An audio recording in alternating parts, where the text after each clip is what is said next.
Dear Max FM with DJ Chingy. Dear Max FM,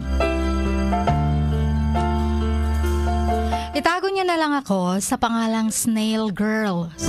Gusto ko lang ibahagi ang naging karanasan ko tungkol sa pag-ibig.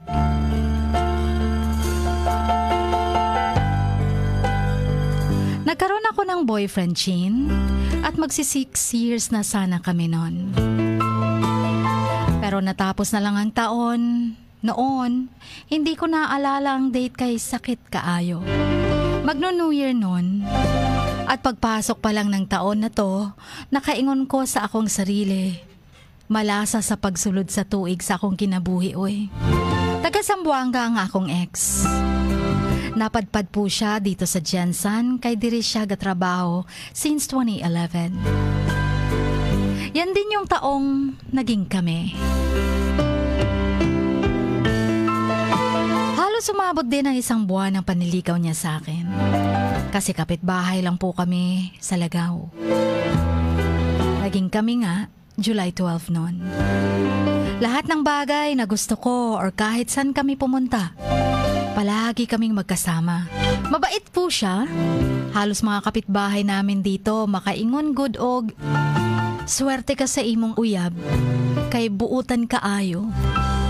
Year 2014 noon, nilupad kog Manila, babysitter akong trabaho, Chin.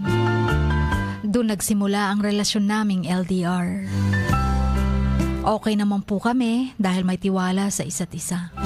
Umuwi ako dito sa Jensen pag bakasyon na. Kaya every year naman po ay nakikita kami. And then December noon, umuwi ako. Kasi kinabukasan, uwi din siya sa kanila magbabakasyon. Medyo nasad ako kay di na ako siya makauban sa Pasko o New Year.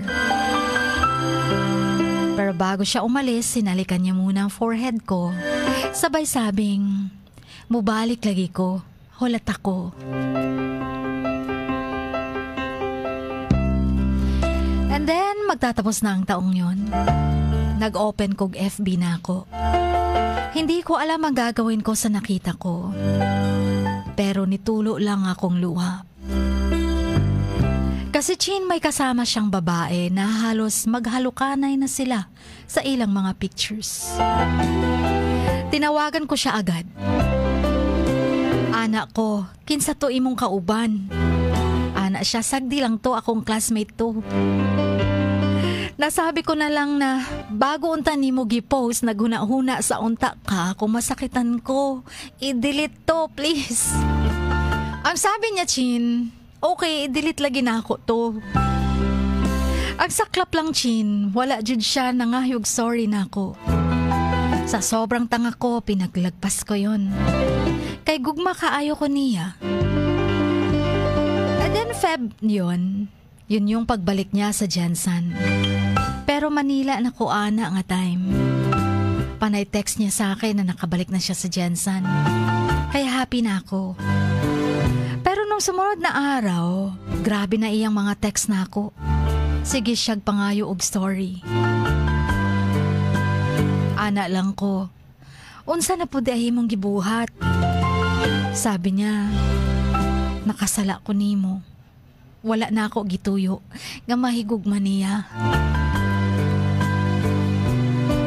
Yun palang nakita ko sa FB. Sila na. So hindi muna ako nag-reply sa mga text niya. Kasi sa isip ko, giatik na pug ko ani ay. So pinalagpas ko lang ulit yon. Pero Chin, totoo na pala. Sa madaling salita, wa na siya'y gugma na ako. Ang akin lang naman, sana nagsabi siya, kahit sobrang mahal ko siya, kaya ko siyang i-let go. Kay kung kami Jude. Masakit para sa akin na parang wala lang sa kanya yung mga taong pinagsamahan namin. Okay lang naman sa akin yun. Kay dili na nako kailangan idasok akong kaugalingon sa taong dili na nako. Umiiyak lang ako. Mga ilang araw din nung nakipaghiwalay siya sa akin. Namiss ko lang siguro siya. And then April noon, umuwi ako sa Jensen.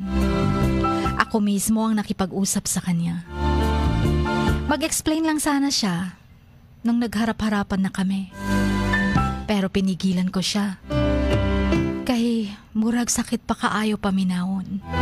Kaya niyakap niya na lang ako. Humingi ng sorry. Magsabi ko na lang, okay na. Anak lang jud siguro ang gugma. Kung pildi ka, pildi jud ka. Jean, we're friends pa rin naman, pero hindi na pwedeng itulad ng dati. Lumipas ang mga taon, nagkaroon din ako ng boyfriend. Pero bakit hanggang ngayon?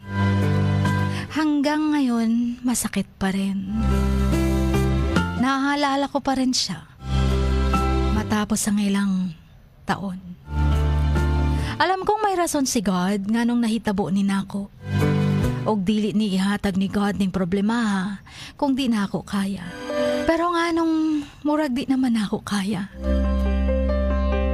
Dili na ako kaya nga higugmao ng akong boyfriend katulad ng pagmamahal ko sa kanya. Mauna sigurong hantod karon. Dili pa ko gusto mag-asawa. Hanggang dito na lamang, Jean.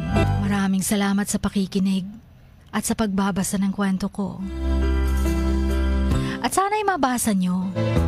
Lubos na gumagalang ang inyong kamaks.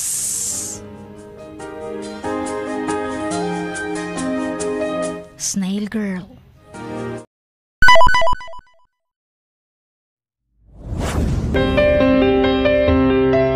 Sing like no one is listening. Love like you've never been hurt. Dance like nobody is watching. And live like it is heaven on earth. Dear Max FM.